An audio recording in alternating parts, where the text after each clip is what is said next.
Welcome to the Purpose Driven Person Show. I'm Matthew Cox, your host. If you're tuning in for the first time, welcome. Hey, remember to go to follow our Facebook, not go to, but follow, and also go to iTunes and like us, follow us on iTunes, follow us on whatever platform you prefer. We're on most of the audio podcast ones out there. Hit the like button, give us a good review. And if you're just watching for the first time, welcome. So, hey, today I'm going to be talking about something just kind of out there. It was something that happened this week. I wanted to give you my experience and my spin on it. But I want to share where I think we're heading as a business. Now, this show is designed in this season. I'm going to talk about all about business, economy, what's your ideas, how we can get going, how do we get back to work. So, as you saw the last season, we talked about a lot of different things, but this season, I really want to focus on what is the need, because our mental health, our wellness, all those areas, our physical health is really spend on meeting our hierarchy of needs, basic shelter, basic needs, and a lot of it is up in the air. We're kind of trying to feel like, hey, is it getting normal? Are we getting back to work? Is things opening up? What is going to be the curveball coming? We're waiting for the shoe to drop, as they say. And so we're getting through this crazy time that we just occurred. And you hear this on all sorts of social media platforms. I don't want to beat it to death, but I want to really encourage you to be careful, protect your mind, make sure you're not listening to stuff that is fear-based, very opinion-driven, where it's just one-sided. You got to kind of take your time and look at what's going on. And so I wanted to talk about today, it was something that a friend shared with me. They were struggling in the economy right now. Small businesses. I'm really passionate, just like Dave Ramsey speaks about small business owners, you leaders, those that are pushing it. This was the reason I created Purpose Driven Person, or the Purpose Driven Person Show. It's the whole concept are 4 areas: communication, collaboration, connection, and creation. And those 4 areas are basically driven towards leadership, because I saw that CEOs, big leaders, doesn't matter what kind of company you lead, whatever. I had friends that are in the state that have big, huge positions, principals, all the different moms and dads, because you run a home, you run a business. That is my saying: you run a home, you run a business. And I see the stress and the burnout and the frustration a lot with leaders, because they're having a hard time to connect. They're hitting a wall, they're hitting a ceiling. And so what I wanted to do is see how they can get the most out of their business and to reconnect to purpose. So that's why it was purpose. I've taught purpose over the years. And what I want to really focus on is what caused me to get the purpose to the point where I knew what my purpose was. And so here's what I experienced this week. My friend asked me a question. He says, if you can narrow it down, what would it be? What is the one thing that you could teach? Big question. And I says, man, it's always been purpose. Then he challenged me again. He says, too broad. Think about it, narrow it down. If you could teach one thing about purpose, what it would be. And we went back and forth, and it really thought, because we all have purpose in life. I've taught this over and over for years and years. What is purpose? But he asked me in another text, he says, how did you get to your purpose?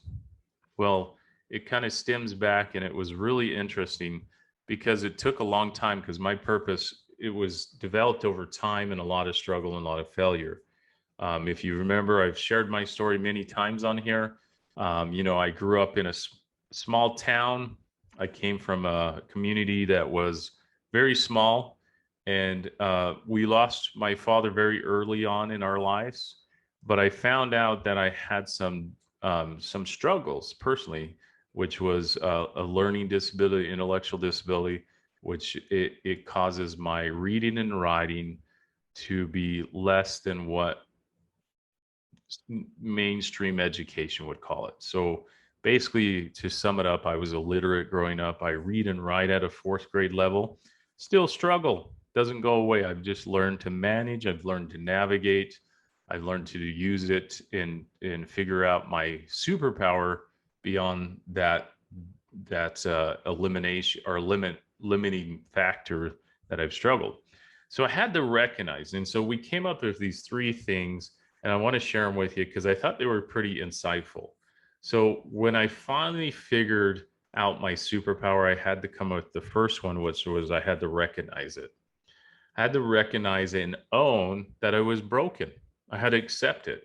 And what I mean by broken is that I wasn't going to fix this intellectual disability as much as I tried in my early years. A lot of frustrations, a lot of anger. Why me? Why can't I read just like everybody else? A lot of shame, guilt, and all that. And so I dealt with it. Dealt with all sorts of uh, you know being treated different when I'd go out for jobs or if I was in a job. Um, I would supervisors would, hey, you can't do that, so you're not going to be able to do it. So I had to learn to get around it, but I had to recognize, I had to say, hey, this is who I am, and this is what's going to be my strength. And I when I went to business school, I had to recognize where my strength was, and it wasn't going to be writing papers, writing programs, writing research. It was helping to share concepts, teach, inspire, motivate, and lead. So I figured that out early on when I first got teaching. Um, I think it was yeah, it was when I was 23. I had the opportunity to do speaking, and I learned this in college. I learned that, hey, I was really gravitated to speak. I loved speaking. I was the top of my public speaking class. I figured out my superpower was to get up and teach concepts. I have the ability to read a book and really grasp the concept and know how to teach it in the way that everybody can get it.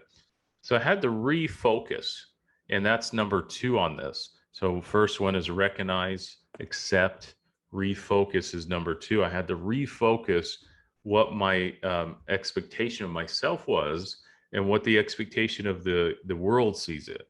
So through institutions, through everything, the expectation is, hey, get a good education, get good grades. Well, those were things I struggled, and it wasn't in my wheelhouse.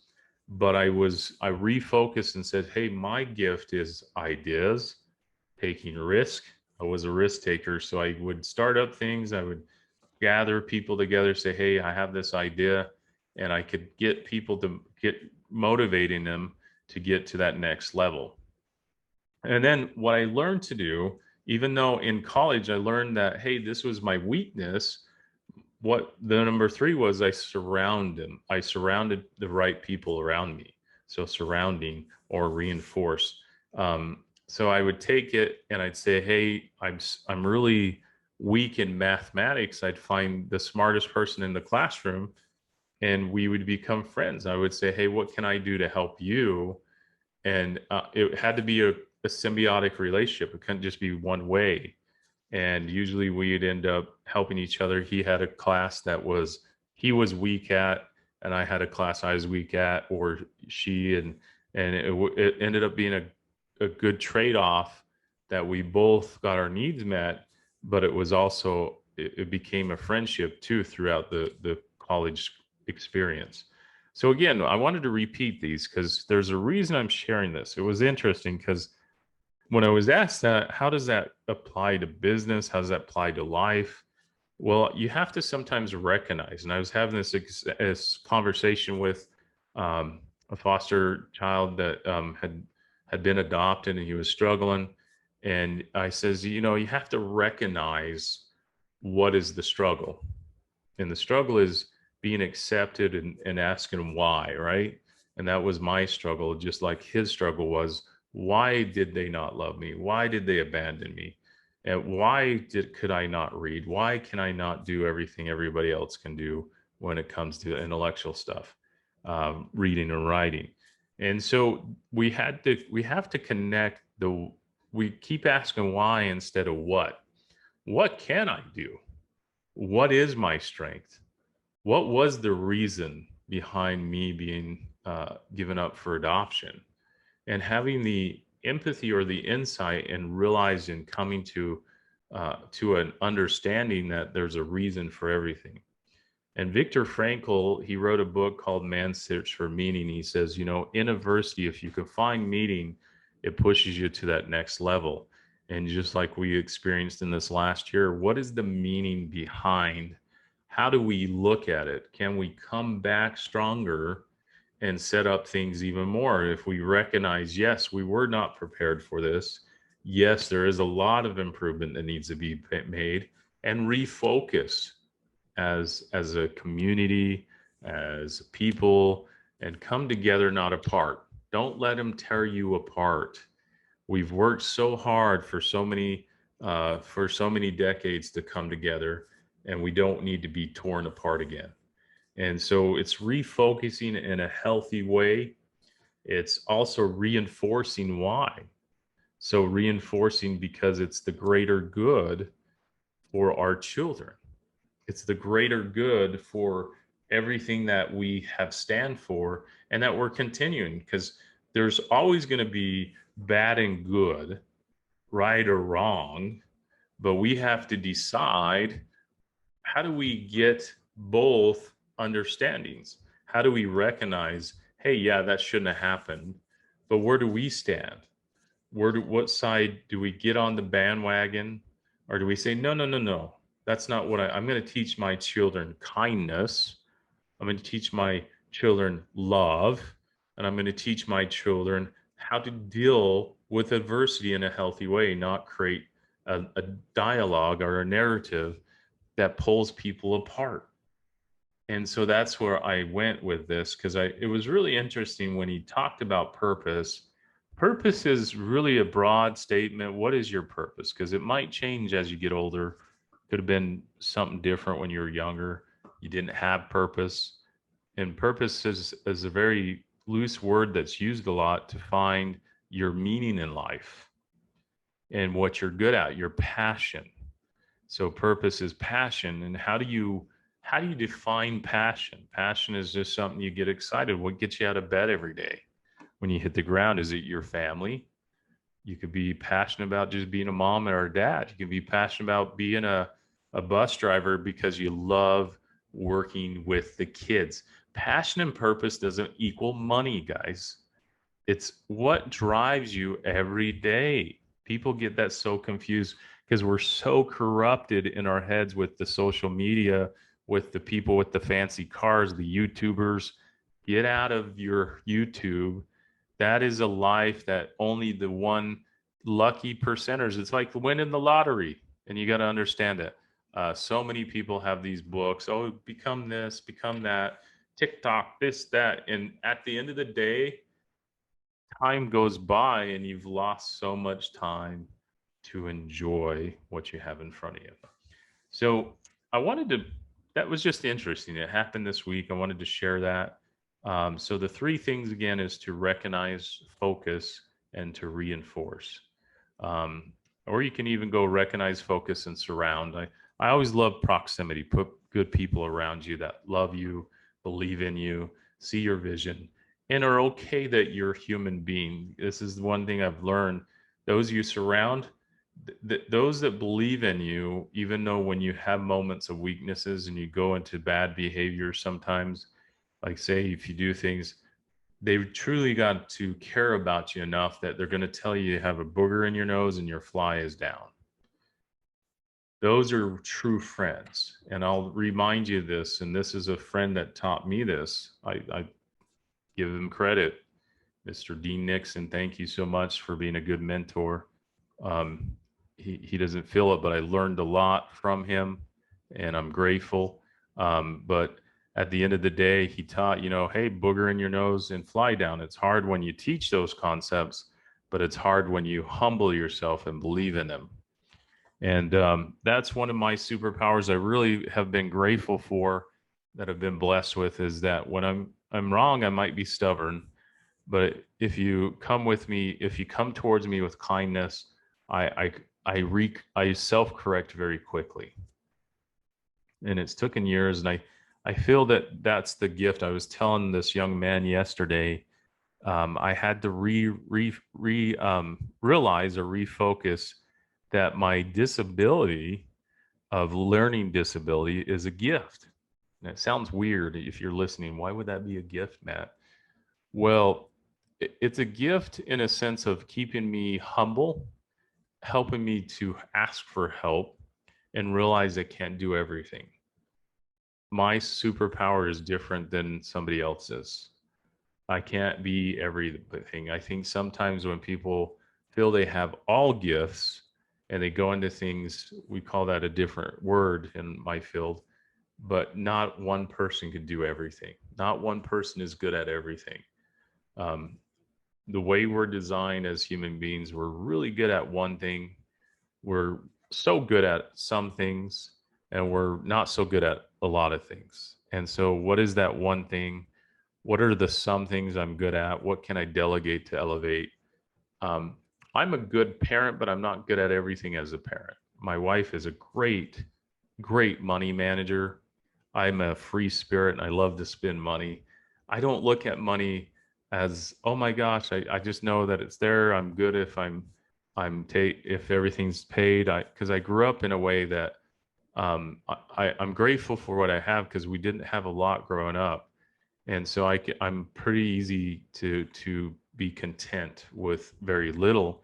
And so it's a different thing. And my wife grew up the same way, and she's amazing on doing those things. That's her strength, and she's a great mom. And so those strengths. So I always try to help add a little piece into this for families as well. Because again, if you're mom and dad, you're running a business because you're motivating your employees, which are your children, in a healthy way. What I mean by that is responsibility. You're teaching them soft skills, hard skills. You're teaching them to solve problems. You're teaching them to communicate.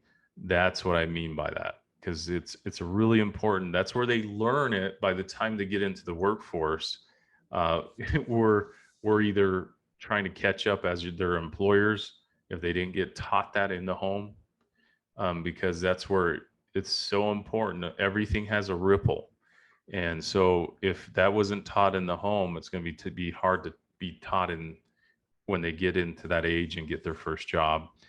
I was grateful for my father. He taught me very closely. He would take me to work. He would show me how to do chores. My mom led by example. And I just encourage you guys, continue to find whatever your purpose is so that you can connect, communicate, create, and collaborate in any sphere that you are. If you're a business owner, mom, dad, leader, have that so you can have purpose in it. But most important, find the passion and take a moment to step back, even though it's been tough, even though we've had some hard times these last 2 years. Let's step back and take a breath and be grateful for where we're at and come together and work together and be together.